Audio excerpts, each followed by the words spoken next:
परिचय। दिसंबर का महीना है। अनु बहुत रोमांचित है।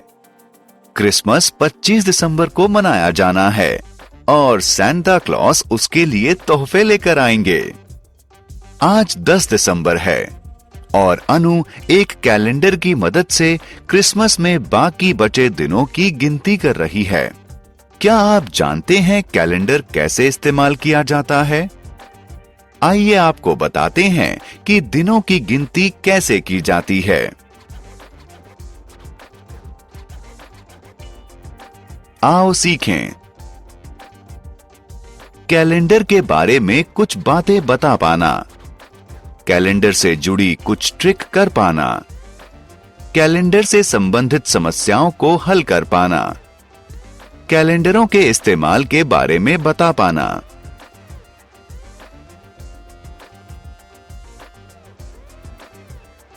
कैलेंडर क्या होता है? इस कैलेंडर को देखिए। आपको सभी दिन एक खास ढंग से लिखे नजर आएंगे।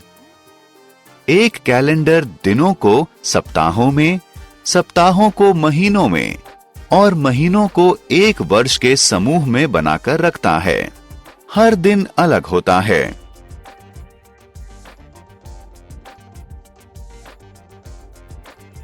कैलेंडर से जुड़े तथ्य। किसी साल में 12 महीने होते हैं। ये महीने हैं जनवरी, फरवरी, मार्च, अप्रैल, मई, जून, जुलाई, अगस्त, सितंबर, अक्टूबर, नवंबर और दिसंबर। अगर साल के सभी दिनों को गिना जाए तो उनकी संख्या होगी 365 दिन। हर महीना सप्ताहों में बटा होता है। हर सप्ताह में सोमवार से रविवार तक 7 दिन होते हैं। हर महीने में 30 या 31 दिन होते हैं। केवल फरवरी में 28 दिन होते हैं। क्या आप जानते हैं कि लीप ईयर यानी लौंद के साल में एक अतिरिक्त दिन फरवरी के महीने में जोड़ दिया जाता है। इसलिए लीप ईयर में 366 दिन होते हैं।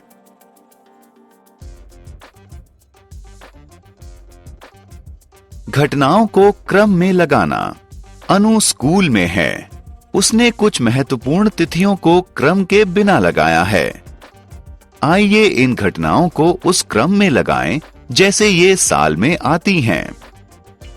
पहले नया साल, उसके बाद गणतंत्र दिवस, उसके बाद स्वतंत्रता दिवस, उसके बाद महात्मा गांधी का जन्मदिन और सबसे बाद में बाल दिवस, जो हमारे पहले प्रधानमंत्री पंडित जवाहरलाल नेहरू का जन्मदिन है।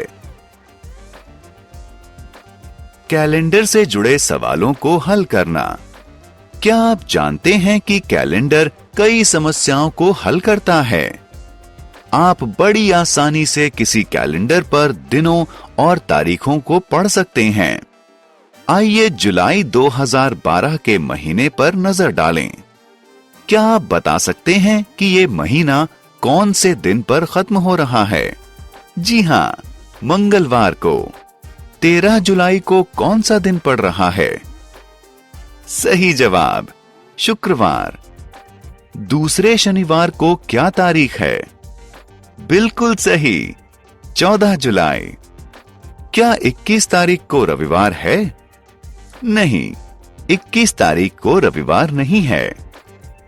इस महीने में कितने बृहस्पतिवार हैं?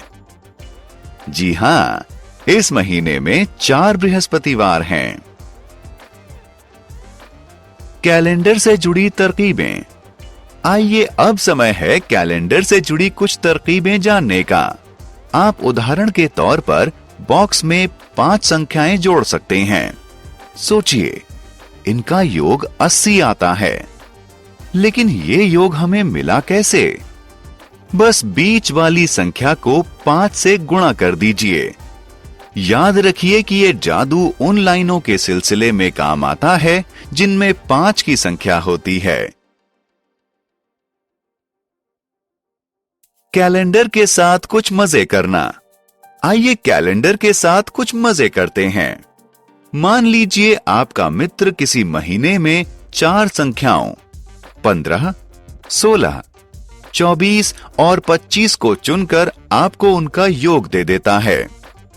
तो फिर केवल योग के जरिए आप इन 4 संख्याओं की पहचान कैसे करेंगे? सोचिए, ये आसान है। तरकीब ये है कि आप पहले इस संख्या को 4 से भाग करें और फिर इसमें 5 घटा दें। आपको पहली संख्या 15 मिल जाएगी। बाकी 3 संख्याओं के लिए पहली संख्या में 1, 9 और 10 जोड़ दें। आप कुछ दूसरी संख्याओं के साथ भी ऐसी कोशिश कर सकते हैं। कैलेंडर के इस्तेमाल। क्या आप कैलेंडरों के प्रयोगों के बारे में बता सकते हैं?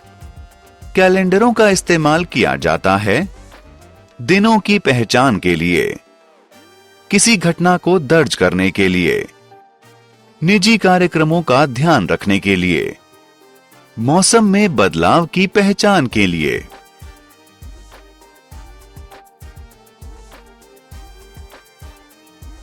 हमने क्या चर्चा की?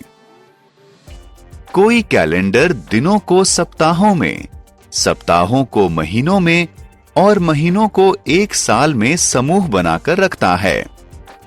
किसी साल में 365 दिन होते हैं जो 12 महीनों में बटे होते हैं। लीप ईयर में 366 दिन होते हैं। घटनाओं को क्रम देने में कैलेंडर मददगार होते हैं। दिनों और मौसमी परिवर्तनों की पहचान करने, घटनाओं को दर्ज करने और निजी कार्यक्रमों का ध्यान रखने में कैलेंडर उपयोगी होते हैं।